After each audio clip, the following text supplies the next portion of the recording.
ఈ భూమండలం మీద నిజంగా ఇంతటి దారుణమైన క్రెడిట్ చోరీ చేయగలిగిన వ్యక్తి ఇంకొకడెవడైనా ఉండగలడా అని అనిపించేట్టుగా చంద్రబాబు నాయుడు గారు మాట్లాడుతూ ఉన్నారు. ఊసరి వెళ్ళి కూడా చంద్రబాబు నాయుడును చూసి బహుశా సిగ్గుపడుతుందేమో. అంతటి దారుణమైన మోసాలు, అంతటి దారుణమైన అబద్ధాలు. నేను సూటిగా చంద్రబాబు నాయుడు గారిని అడుగుతా ఉన్నా, మీ ద్వారా ప్రజలందరి తరపున అడుగుతా ఉన్నా. అయ్యా, 4 సార్లు సీఎం అని చెప్పి చెప్పుకునే ఈ పెద్ద మనిషి చంద్రబాబు నాయుడు,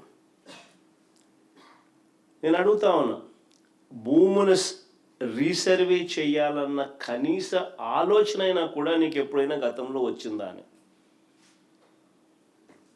కనీసం ఆలోచన అయినా నీకు గతంలో ఎప్పుడైనా వచ్చిందా అని? ప్రజలు ఇబ్బందుల్లో ఉన్నారు, రైతన్నలు ఇబ్బందుల్లో ఉన్నారు, రకరకాల సమస్యలు ఎదుర్కొంటా ఉన్నారు. భూ సమస్యల మీద, వారి సమస్యల మీద కనీసం నీకు ఎప్పుడైనా రీసర్వే చేయించి వాళ్ళ సమస్యలన్నీ తీర్చాలి అని చెప్పి కనీసం నీకు ఏ రోజైనా ఆలోచన అయినా వచ్చిందా చంద్రబాబు గతంలో అని అడుగుతా ఉన్నా.